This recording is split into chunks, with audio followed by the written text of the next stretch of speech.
Something just changed in this war that nobody is talking about. A weapon that was not supposed to exist publicly for another decade just showed up in a live combat zone. But here's the thing, this is not just another military upgrade.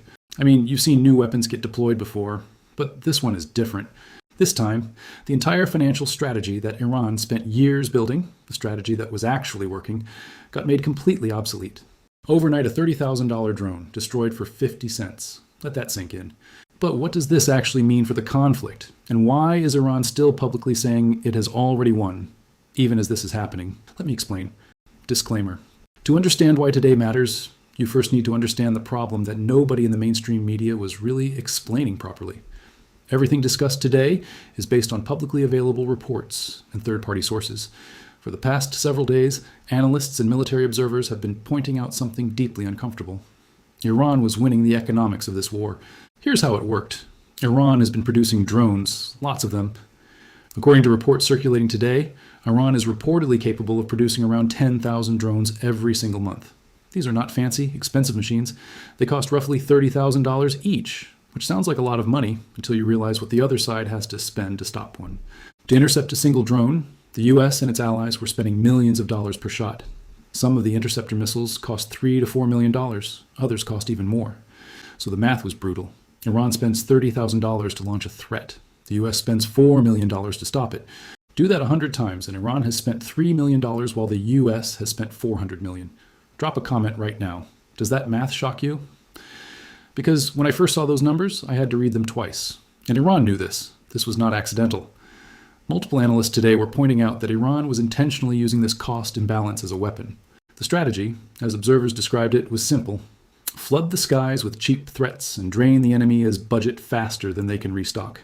The numbers were adding up in Iran's favor.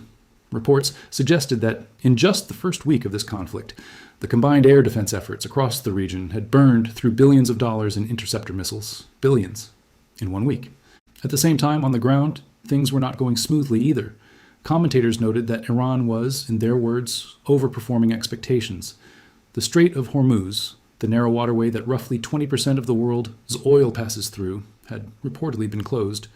Iran's regional allies had re-entered the fight. And Iranian air defenses, which many assumed had been mostly destroyed in earlier strikes, were apparently still active, reportedly even managing to shoot down some incoming American cruise missiles. This is the backdrop. This is the world as of this morning. And then, something changed. Late today, the U.S. military's Central Command released footage of something that had apparently been kept under wraps for quite some time. A weapon system called HELIOS, mounted on a U.S. Navy destroyer operating off the Iranian coast, had been used in live combat. And it was not shooting missiles, it was shooting light. HELIOS is what is known as a directed energy weapon, or in plain language, a high-powered laser. And what it does is extraordinarily simple to understand, even if the technology behind it is anything but. It points a concentrated beam of energy at an incoming drone. The drone overheats and falls out of the sky. No explosion, no fragmentation, no recovery operation needed, just gone. Now here is the part that made this the most discussed military development on the internet today. The cost of firing HELIOS once. According to analysis being widely shared today, it runs on the ship's own electrical system. The cost per shot is estimated at less than $1. Some analysts put it at around 50 cents. Read that again.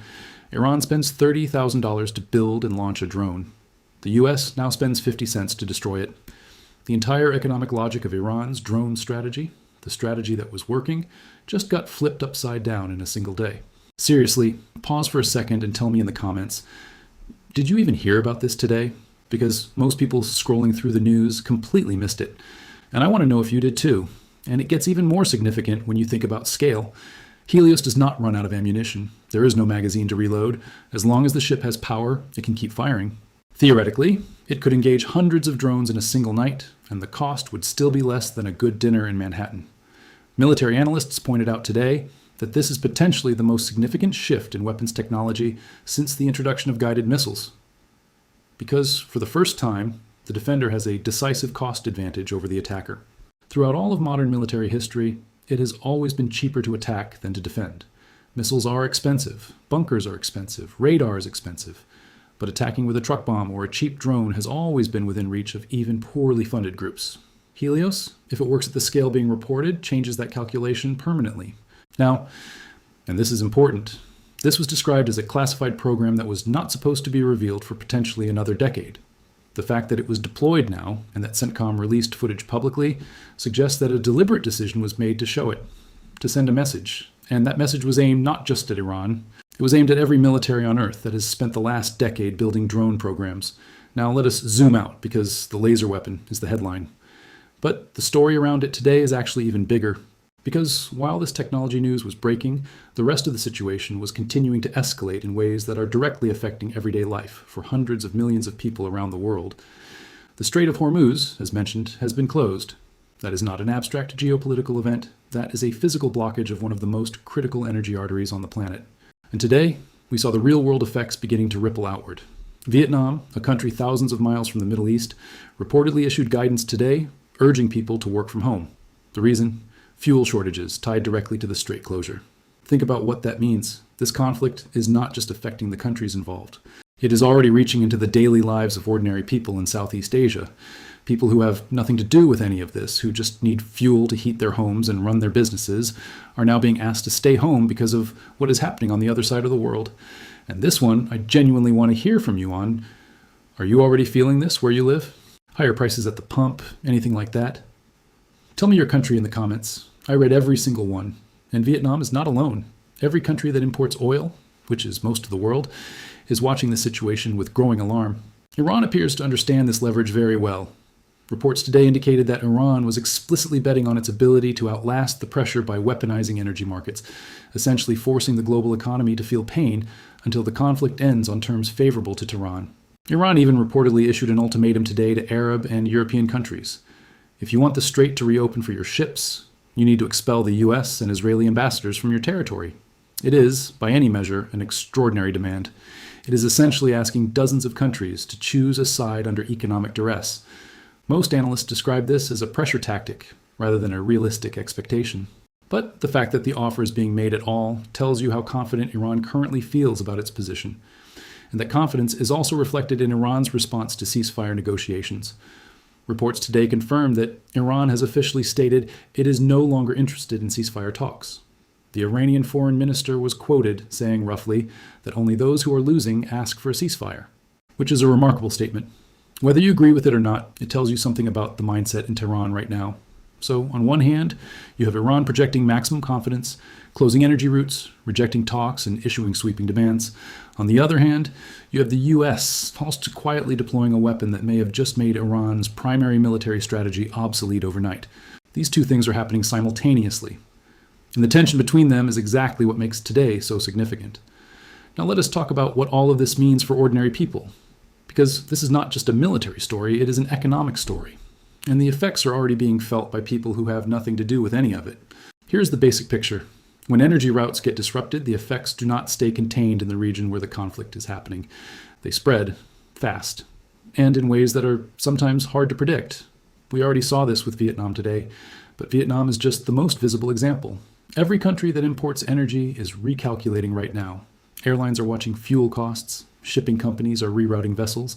Factories that depend on stable energy prices are running the numbers on what an extended disruption would mean for their operations. The HELIOS deployment adds another layer to this, because if directed energy weapons work at scale, and today's reports suggest they do, then the military balance shifts. And when the military balance shifts, the diplomatic balance follows. Countries that were sitting on the fence waiting to see who had the advantage before choosing a side now have new information to factor in. What today showed us is that this conflict is not winding down quickly. The energy disruption is real. The global economic ripple effects are already being felt from Vietnam to Europe. Military technology is entering a new era. And the uncertainty in markets and boardrooms and in living rooms around the world is not going anywhere soon. The world is changing very fast right now. And the people who understand what is driving that change are going to be better positioned than those who are simply reacting to headlines. But here is the part of today's story that almost nobody is connecting properly. Iran today released what observers described as its ceasefire conditions, and the list is extraordinary. It included demands like hand over the Israeli prime minister to an international court, withdraw military forces back to pre-conflict positions, cancel U.S. policy plans in the region, lift all economic sanctions, return all frozen funds, formally recognize Iran's right to a nuclear program. remove all U.S. military bases from Arab soil, issue a public presidential apology to Iran's leadership, and financially compensate Iran for every sanction ever imposed over the past several decades. One widely shared commentary described this list not as a ceasefire proposal, but as a surrender document handed to the most powerful military on earth. Whether you find these demands reasonable or outrageous probably depends on where you stand politically. But here is the neutral observation that matters for anyone trying to understand what comes next. You do not make demands like this unless you believe you're winning. Iran, as of today, believes it is winning. It has closed an energy artery that is causing economic pain globally. It has rejected every ceasefire overture. It has issued ultimatums to third-party nations, and it is producing drones at a rate that, until today, was financially unsustainable for the other side to stop. But here is what Iran may not have fully processed yet. The drone math that underpinned all of that confidence, the strategy that was bleeding billions from the defense budget, may have just been neutralized. The weapon that made their approach viable just became target practice for a laser that costs less than a cup of coffee to fire. Iran thinks it has already won, but Iran does not yet know what we learned today. And that gap between what Tehran believes right now and what the situation on the water actually is where the next chapter of this story begins. Here is where things stand as of tonight. A conflict that many assumed would resolve quickly is showing no signs of ending. The energy disruption is real and spreading. A country in Southeast Asia told its citizens to stay home today because of fuel shortages tied to a war happening thousands of miles away. Iran is projecting maximum confidence, making sweeping demands and producing drones at industrial scale, and at the same time, a weapon that was not supposed to exist publicly for another decade just made its first appearance in a live combat theater. A weapon that costs 50 cents per shot to fire. A weapon that could change the entire calculus of this conflict, and of every conflict that follows it. The world is repricing risk right now. Energy, defense, industrial metals, and hard assets are all being looked at differently this week than they were last week. And for those paying attention, for those thinking about how to position themselves in a world that is clearly changing very fast, the signals being sent today are loud ones. But what is your opinion on this? Comment down below. If you are curious to find more, then make sure to click on one of the videos you see on the screen. And with that, we come to the end of this video. If you enjoyed this video, then turn on the notifications bell on this channel. Also, please share this video with as many people as possible. Let's get this news out there.